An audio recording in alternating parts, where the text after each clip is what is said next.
Salam sejahtera bagi kita semua. Kami di sini akan mempresentasikan tentang arsitektur jaringan 4G. Dengan saya Grace Angelina Brupandia, dengan rekan saya Erna Temerman Simanuhuru, beserta cucu Aldi Cahyadi. Baiklah, sebelum mengetahui lebih jauh apa saja arsitektur dari jaringan 4G, kita akan terlebih dahulu mengupas apa sih yang dimaksud dengan 4G. Seperti yang kita ketahui, perkembangan jaringan seluler semakin hari semakin meningkat, dan dimulai sebelum adanya 4G ada jaringan 1G, 2G, 3G, dan yang sekarang akan bahas adalah jaringan 4G.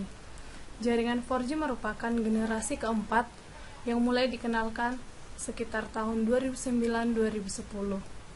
Teknologi 4G LTE dirumuskan secara bersama-sama oleh organisasi 3GPP. Seperti yang kita lihat pada gambar ini, bagaimana perbandingan antara menggunakan jaringan 3G dan jaringan 4G. Menggunakan jaringan 3G seperti terlihat santai-santai saja, dan penggunaan jaringan 4G seperti terlihat cukup tinggi kecepatan yang digunakan.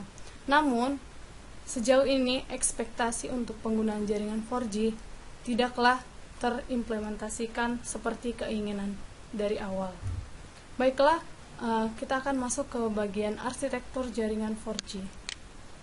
Arsitektur jaringan 4G mempunyai 3 komponen utama, diantaranya yang pertama user equipment, yang kedua evolved UMTS Terrestrial Radio Access Network, yang ketiga Evolved Packet Core atau EPC. Baiklah, yang akan pertama sekali yang akan dibahas adalah tentang user equipment atau peralatan pengguna.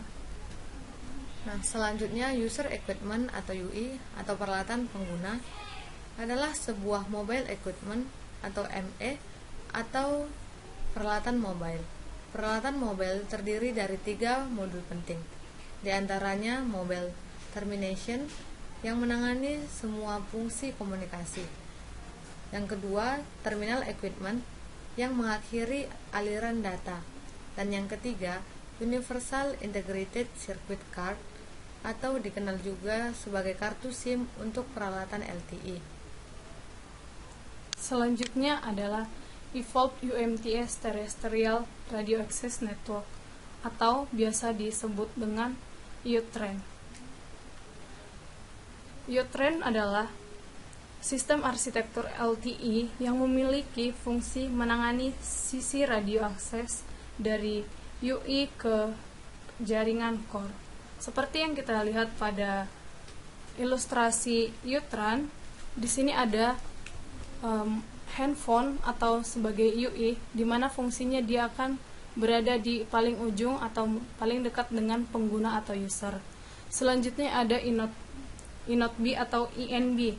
Fungsi dari INB adalah mengontrol operasi tingkat rendah dari semua ponsel dengan mengirimkan sinyal pesan seperti perintah handover.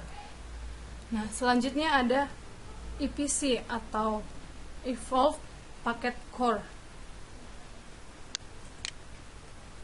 Nah, selanjutnya Evolved Packet Core yang memiliki masing-masing komponen serta memiliki fungsi masing-masing. Yang pertama yaitu komponen Home Subscriber Server atau HSS telah diteruskan dari UMTS dan GSM dan meneruskan database pusat yang berisi informasi tentang semua pelanggan operator jaringan. Selanjutnya, paket data network atau PDN, gateway, PGW berkomunikasi dengan dunia luar seperti jaringan paket data PDN menggunakan antarmuka SGI. Kemudian, serving gateway atau SGW bertindak sebagai router dengan meneruskan data antara BTS dengan PDN gateway. Kemudian, Mobile Management Entity atau MMI mengontrol operasi tingkat tinggi ponsel dengan cara memberikan pesan, dan Home Subscriber Server atau HSS. Selanjutnya, Policy Control and Charging Rules Function atau PCRV adalah komponen yang tidak ditampilkan dalam diagram di atas, tetapi bertanggung jawab untuk melakukan kontrol atas proses tertentu. Baiklah, telah kami paparkan secara keseluruhan arsitektur dari jaringan 4G. Namun di atas semua arsitektur jaringan 4G terdapat kelebihan seperti kecepatan download seluler sebesar 100 Mbps atau bahkan lebih. Yang kedua, streaming atau buffering dengan menggunakan telepon seluler.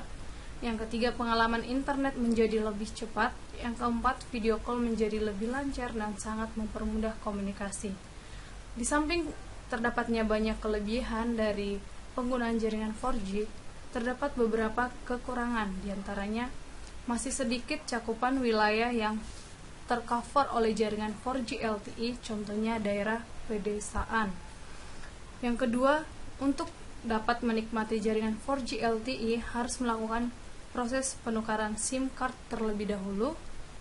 Yang ketiga, jaringan 4G LTE masih cenderung belum stabil, terutama ketika dibawa bepergian keluar kota ataupun daerah. Yang terakhir, keterbatasan perangkat handheld atau smartphone yang kompatibel dengan jaringan 4G. Baiklah, sekian presentasi dari kami mengenai arsitektur jaringan 4G. Semoga presentasi ini bermanfaat bagi para pembaca dan mohon maaf bila terjadi kesalahan dalam penyampaian presentasi kami. Saya Erna Temerman Simanihuruk dan rekan saya Grace Angelina Boru Pandia mengucapkan terima kasih dan selamat menikmati presentasi yang kami sediakan.